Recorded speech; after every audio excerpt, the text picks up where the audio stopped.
Movies. This is the most fashion we've had. Television. Music. The arts. From backstage to center stage, it's all happening on The Lot. We're coming to you from the Radford Studio Center lot in Studio City, right over the hill from Hollywood. This is the place where dreams are made, legends are born. Now on The Lot. Don't turn off the lights. Julia Stiles talks the long-awaited Orphan prequel. What? You're going to Italy. Alison Brie and Aubrey Plaza go on a wild Italian ride. Heidi Klum and Gunn spill their social media secrets. And finally, a coming-of-age female take on Stand By Me. I don't want this weekend to end. That and so much more on The Lot.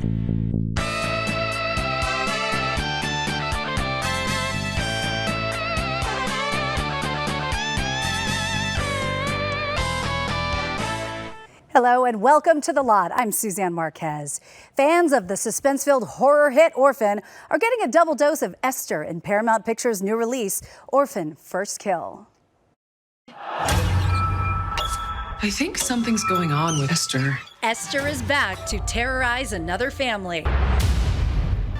In 2009's Orphan, Isabel Fuhrman plays a 9-year-old girl with a shocking secret. Her adoptive parents are played by Vera Farmiga and Peter Sarsgaard. I have a surprise for you, Mommy. This go around, we go back in time to Esther's origin story. What is he doing here? We found your daughter.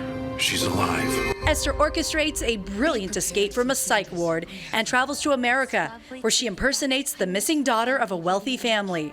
Julia Stiles plays her unwitting mother. We left it just as it was. Julia isn't normally into horror films for a very personal reason. Honestly, I don't really watch horror movies.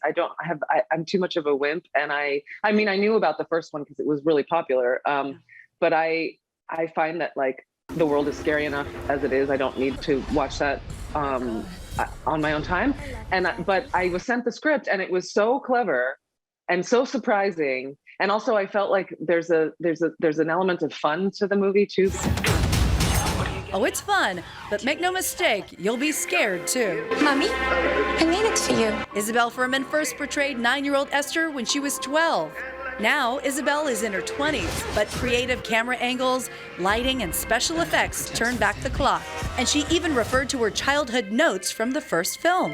I just think that's so charming because you probably didn't know if you'd revisit the role or not, and that you kept those notes. What a treasure. Oh, my mom would not let me throw that script away. Are you kidding me? It's the first movie I ever did. She keeps like I actually still have I think I still have Esther's teeth because they made fake teeth because she has, gross teeth in the first movie. I still have them. Obviously they don't fit anymore. I got braces and all that sorts of stuff like any normal person does growing up. But it is funny because I still have them in like this little dish because I got to take them home with me.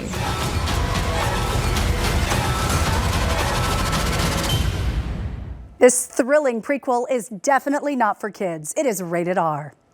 Not a horror stan? How about a rom-com with a twist? In Spin Me Round, Alison Brie plays the manager of an Olive Garden-type restaurant in Bakersfield.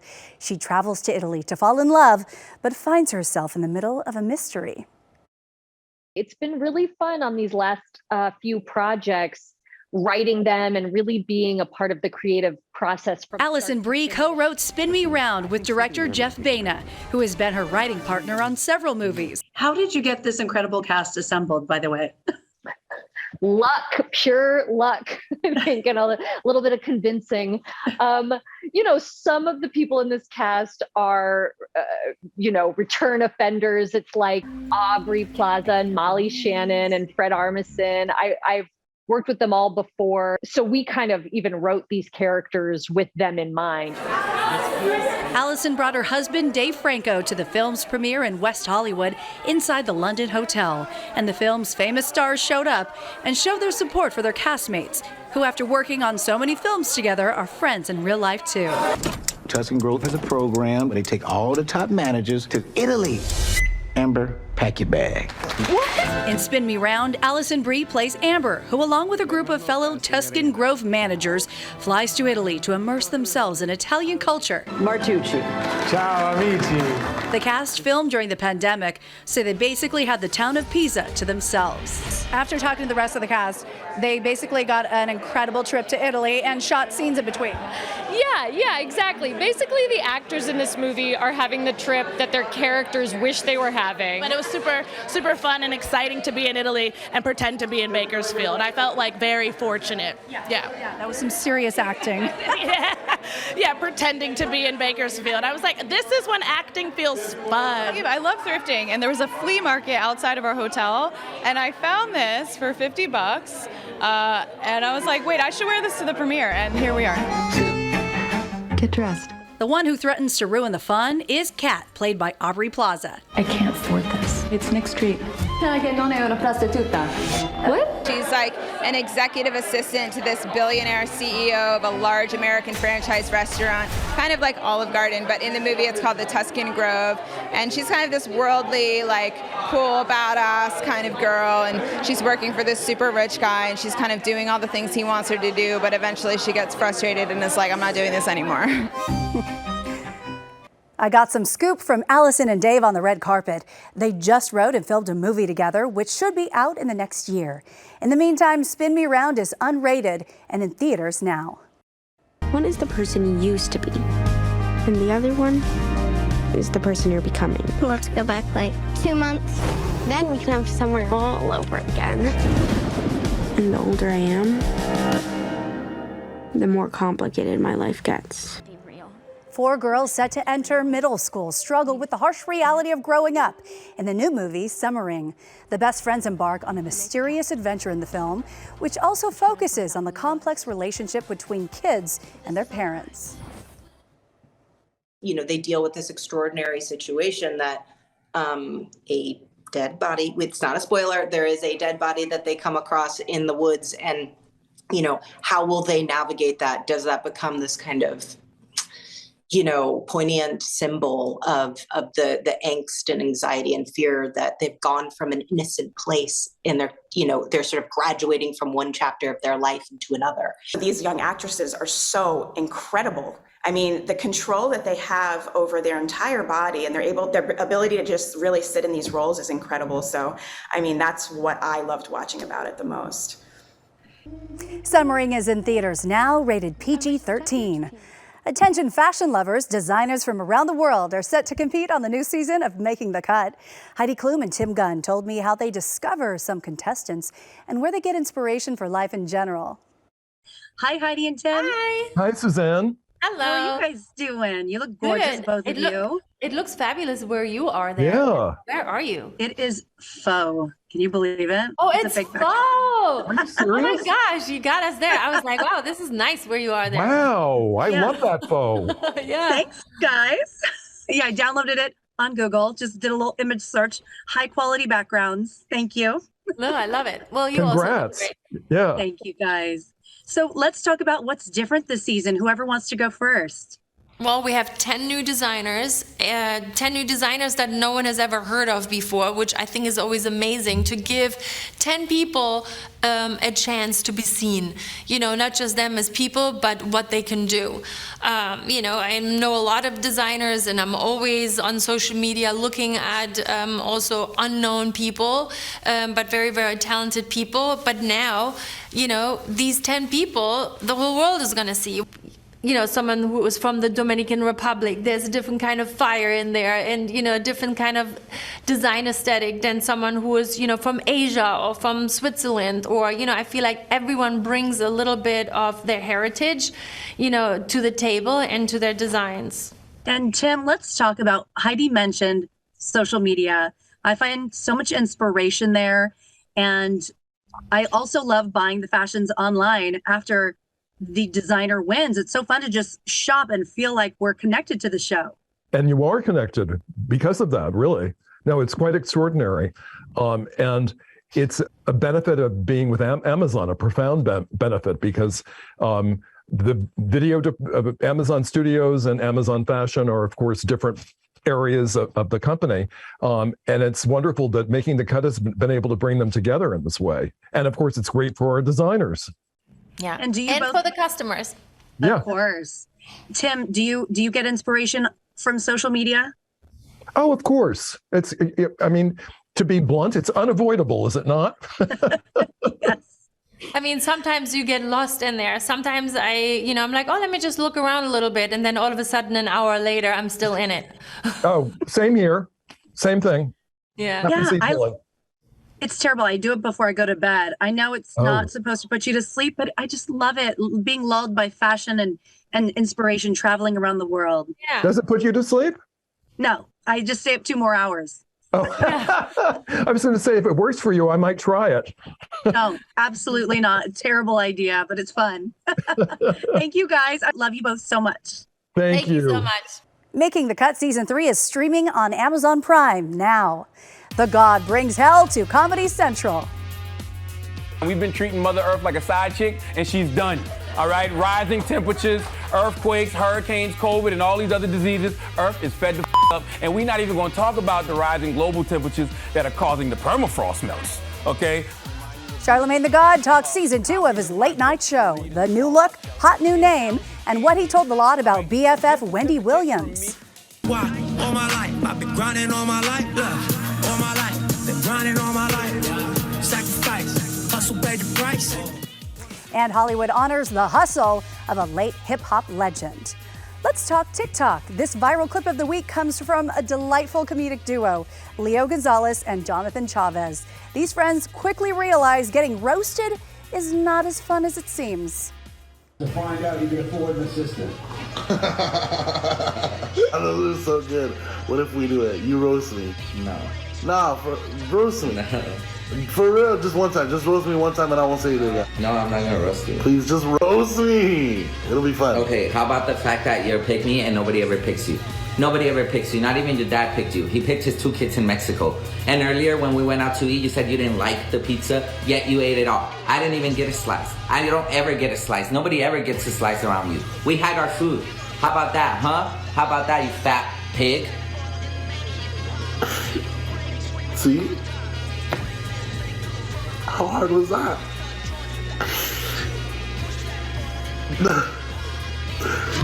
Let's keep watching. Let's keep watching it. Of course. You gotta help me out now. Is it the 4th year that they finally let you see an orthodontist?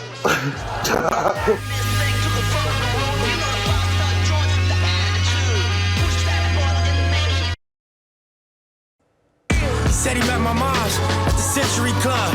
Los Angeles love, kinda like Hustle and Bud. The music and legacy of Nipsey Hussle will live forever. Now, legions of the late rapper's fans have a new spot in Hollywood to honor him. His friends and family gathered as the hip-hop icon posthumously got a star on the Hollywood Walk of Fame. The Lot's Jeff Nguyen attended the ceremony dedicated on the slain rapper's birthday.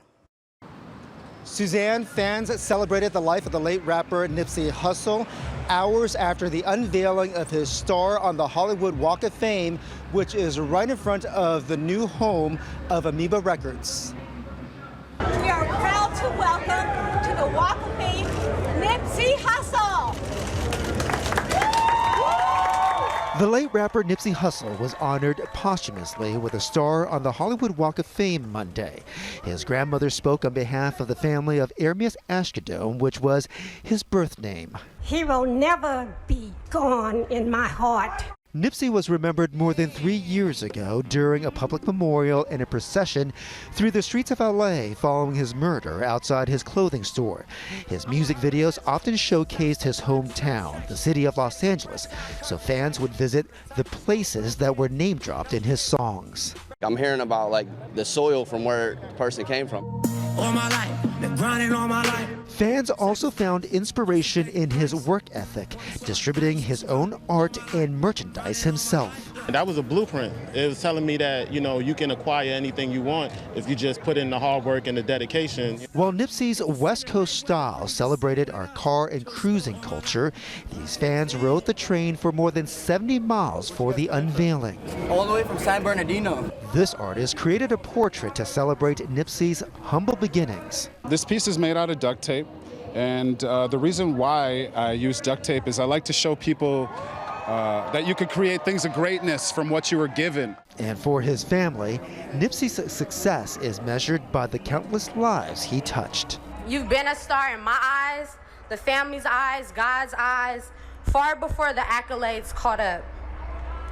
You've affected the lives of so many in the realest ways. The unveiling fell on what would have been Nipsey Hussle's 37th birthday. Reporting for The Lot, I'm Jeff Nguyen. Suzanne, back to you. Thanks, Jeff. Radio legend Charlamagne the God is back with season 2 of his talk show on Comedy Central. Hell of a Week with Charlamagne the God features influential guests, along with hilarious and unfiltered takes on the week's most talked about events. Charlamagne told us Wendy Williams helped launch his career by letting him be second mic on her radio show years ago.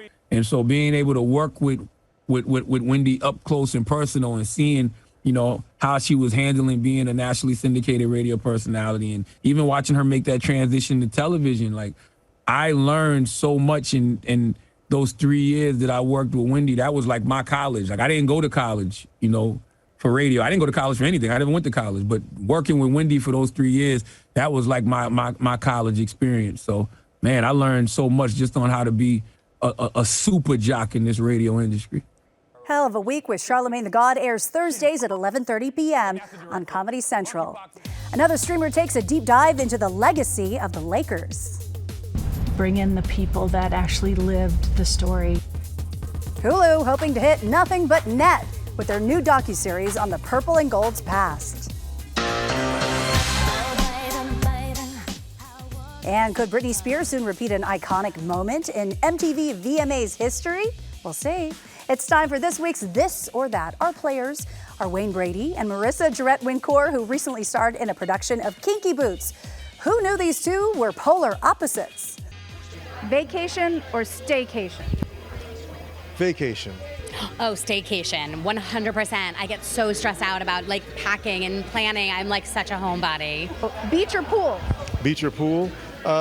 Pool, because I don't know what's in the water at the beach. Oh, I love the beach. I do love the beach. I love the ocean. Text, talking, or FaceTime? FaceTime. My daughter makes fun of me because I love to FaceTime people, but I figure it's the next closest thing to actually having a conversation because text has no tone. Text. Oh my God, I never want to talk on the phone. And if you FaceTime me, I will not answer. Filter or no filter? No filter, keep it real. Filter, like I want you to, I'm like, please blow me out more. Like filter. Your emoji of choice, do you text? I'm too grown for emojis. Oh my God, do you know the one that's like, that one? That's mine right now.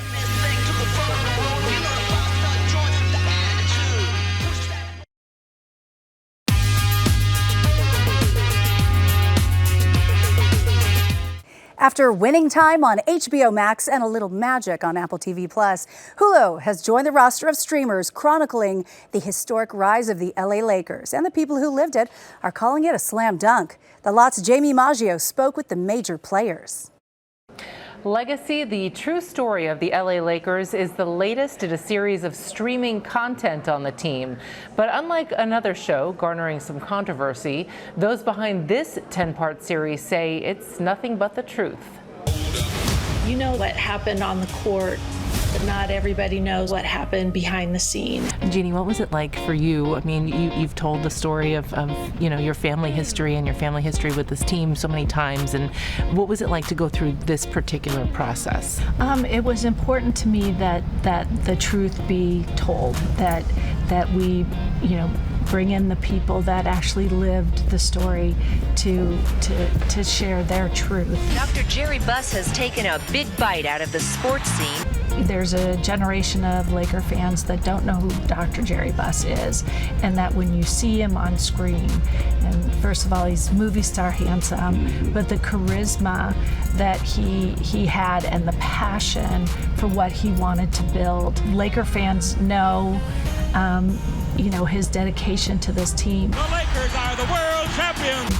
But new fans, you know, will understand the innovations that he brought to the game and what Showtime meant to him, what the Laker girls, why the Laker girls exist. Just watching the maturation of the organization from the time he took over until now, and how it has been such a dynasty in the NBA. It's just really, when you look at franchises to modern yourself after, this is the one. My dad, he just wanted to make his mark. It's just like an incredible story, an incredible American story, the American dream, all the ups and downs. There was desire to remove me or stab me in the heart. It's the truth. And it's real. It's the truth, and it's the real coming from guys like us. And not made up through a book or anything like that. It's that we're speaking it and you're hearing it from our mouth. And give like the trueness of your experience.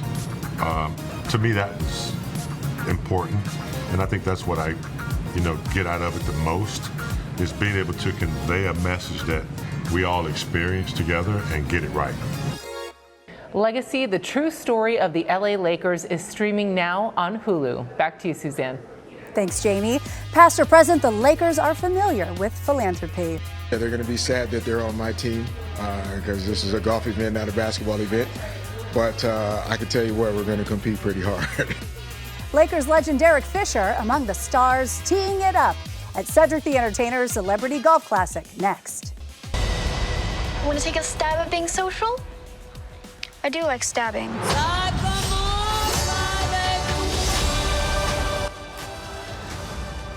Here's your sneak peek at the new Addams Family series titled Wednesday, starring Jenna Ortega, Catherine Zeta-Jones, and Luis Guzman play Morticia and Gomez, making the entire Addams Family an all-star Hispanic cast. Shared the news with Latina actor Aubrey Plaza, who applauded director Tim Burton for his casting choices. I mean, obviously, I want Latino representation in every form, so I'm really excited that he's embraced that, and we've got these amazing actors. I'm really excited to see it.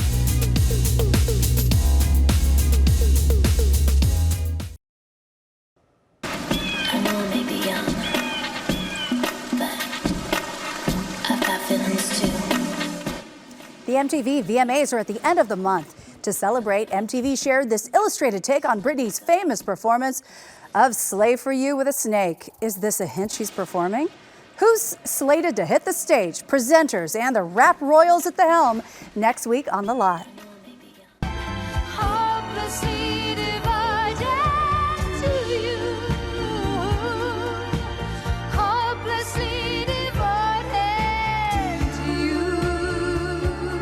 AMC Theaters is showing some devotion to Olivia Newton-John by re-releasing the classic movie Grease. 135 of their theaters will show the 1978 musical from August 19 through the 21st, with tickets costing just $5. $1 from each ticket sold will go to breast cancer research. Olivia Newton-John died August 8th after several bouts with cancers over the years. The entertainment and sports worlds teamed up for a great cause at the annual Cedric the Entertainer Celebrity Golf Classic. The tournament raises funds for the Kyle's Family Foundation, which benefits the Boys and Girls Club of Camarillo. It's not only like a competitive golf, but also a fun time. So we look forward to that, and then just raising a lot of money. Got great support. People coming as far as Hawaii and Missouri and Florida and Tennessee. A lot of great friends came in to support this. So this is good, wonderful. After all the money is counted, the 9th annual Cedric the Entertainer Celebrity Golf Classic is hoping to top last year's total of over $500,000. Time to close the gates on The Lot this week. Thanks for watching. I'm Suzanne Marquez. We hope to see you again next week on The Lot.